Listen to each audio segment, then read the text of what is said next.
Good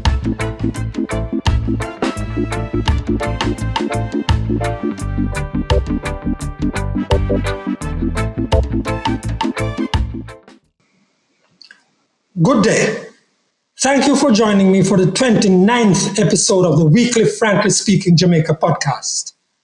Carnival, Popcaan, Jamaican flags, unfixable holes, and more, all in this podcast.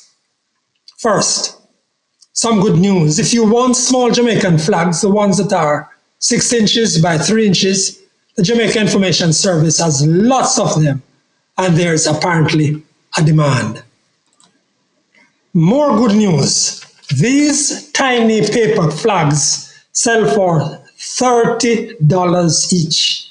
Yes, 30 Jamaican dollars. There's nothing except sweets that you can buy in Jamaica for that price.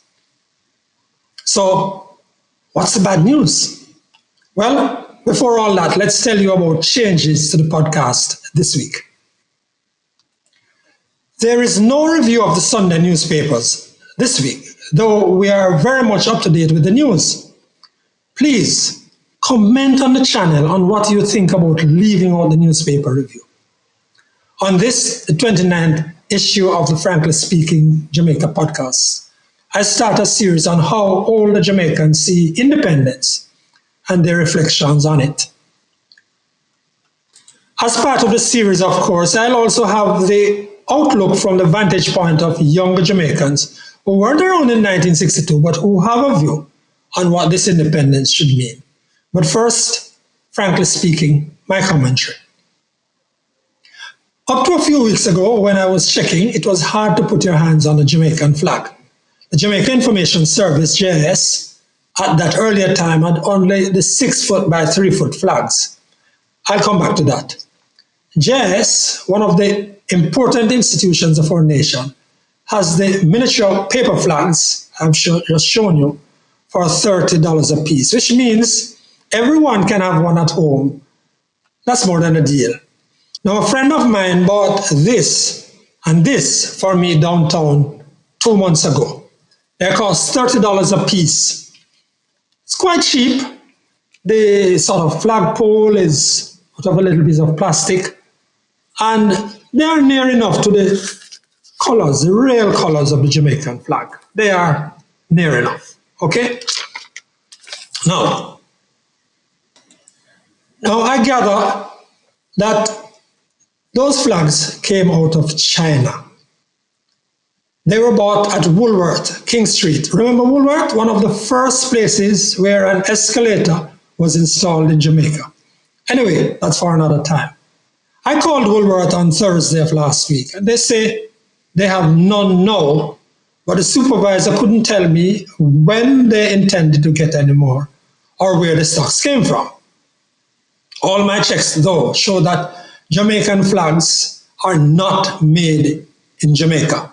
That includes these cheap $300 or a little less ones, and these from JIS for $30. Frankly speaking, this is a crying shame. Flags, after all, are the heart of a nation's symbols and bring varying degrees of emotion out of people. In some countries, it's next to treason to burn them.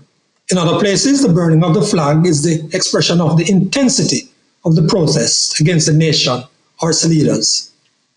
Frankly speaking, Jamaica's flag is a beauty, and it's unique. It is one of only 3 national flags in the world without the colors blue, red, and white. On any poll, it stands out among whichever other nations are represented. But a dressmaker designer friend of mine tells me there is no great difficulty in making a flag from cloth or fabric or whatever else. Which means, frankly speaking, that some Jamaicans should be encouraged to make flags, and we should stop importing them. Nor are the bigger ones cheap. The big ones that you can hang outdoors on your office on a pole 6 feet by 3 feet costs at JIS $27,600, including tax. Now, that is expensive, $27,000 and change. Frankly speaking, the flags carried by JS are imported from Canada, from a company called the Flag Store. Why? Why do we have to import flags? It's late in the day for this, the 60th anniversary celebrations, but frankly speaking, we can't be serious about sovereignty and independence and not be able to make our own flags.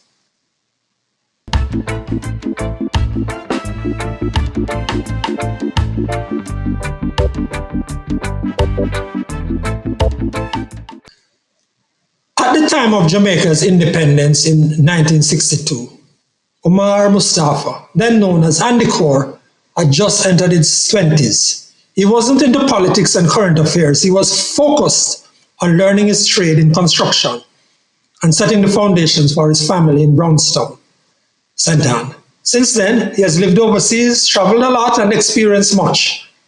And last week, spoke to me from his home in Brownstown, St. Ann, about independence. In the name of Allah, the Beneficent, the Merciful, Assalamu alaikum, peace be unto you.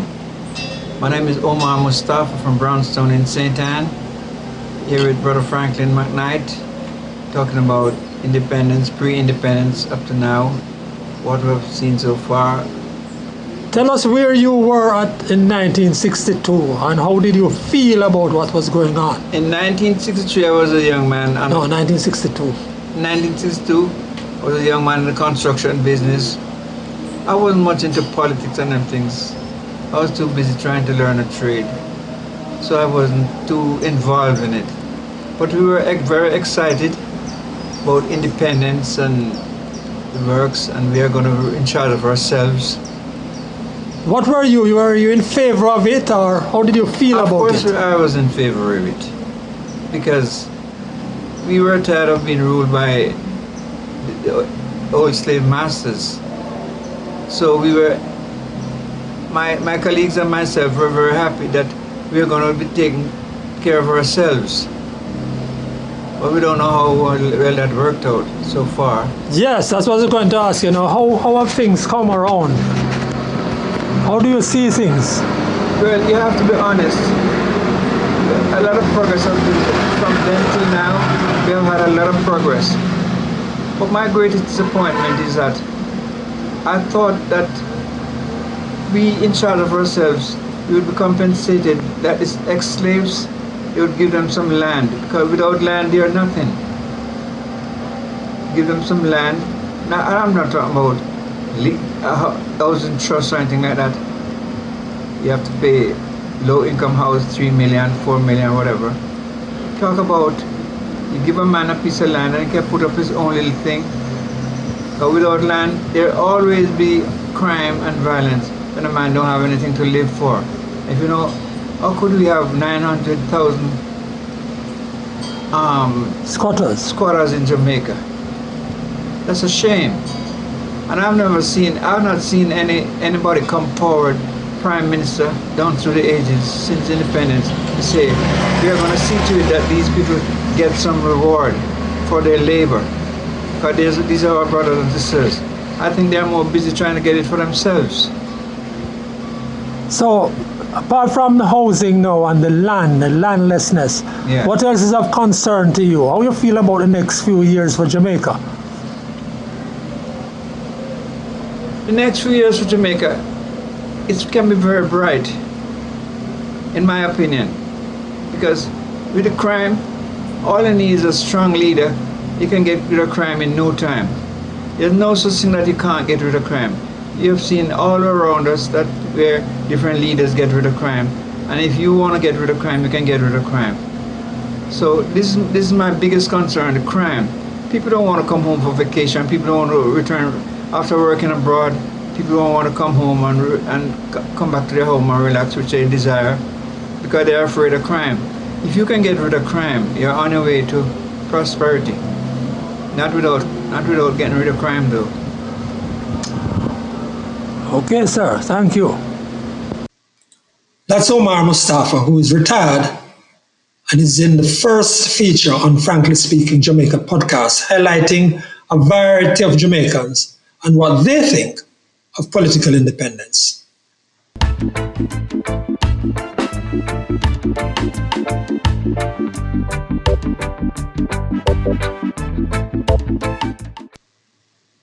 Now, here is Crystal Cameron on Carnival, raunchy and otherwise. Yes, we're absolutely going to talk about Carnival because it's just in a couple of days. This is me in 2018, and before you get cheeky and ask, no, I'm not this fit anymore. Anyway, I felt wonderful. The people who you see behind me as I was taking my pictures, they were complimenting me and telling me that I look like a muggler. I tell you, Jamaican people are golden. And I loved my costume. I felt so comfortable. Everything fit perfectly. It just all went like a well-oiled machine. I felt fabulous out on the road. I had unlimited energy. I could get whatever I wanted whenever I wanted. So this was me in 2018. And this was me in 2019. Let me explain. Here's a glimpse of the crowd from overhead in 2018. As you can see, it's well attended, but it's not overdone. By 2019, though, this was the crowd. It was hard to even move. And then I want you to imagine being in such a densely packed crowd with your feathers and your leg pieces and all of that and trying to keep up with your friends. I mean, don't get me wrong, Do not misunderstand. I got my pictures. I paid $800 and odd for this costume that I didn't have. Of course I came through.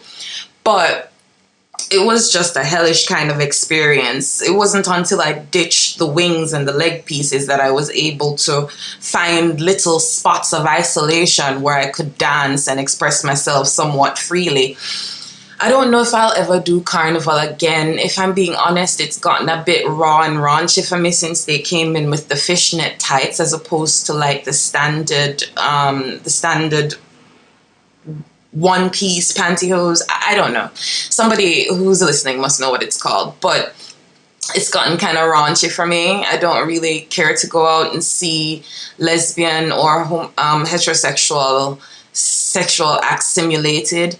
However, I sure did have fun in 2018.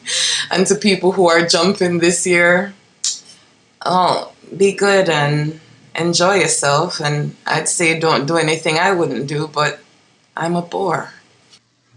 That's Crystal Cameron, businesswoman and creative.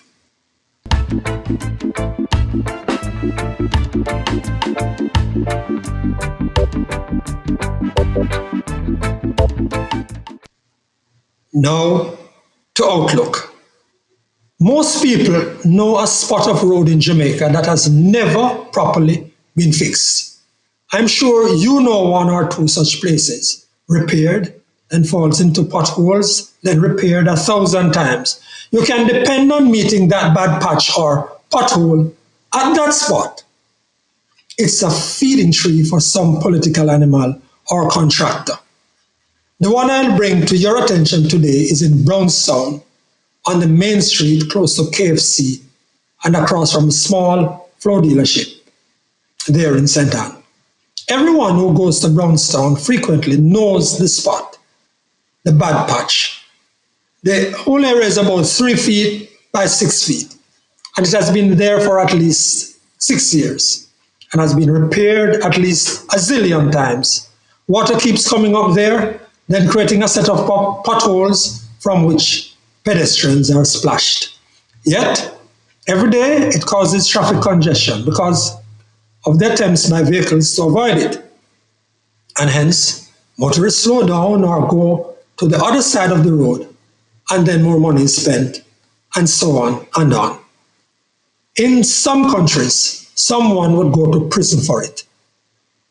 Why are things like that left as open sores and expressions of our corruption and uselessness as a people? What could be so difficult to fix a spot of heavily used roadways once and for all?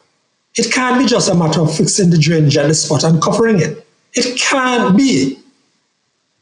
It must be as difficult as making a flag.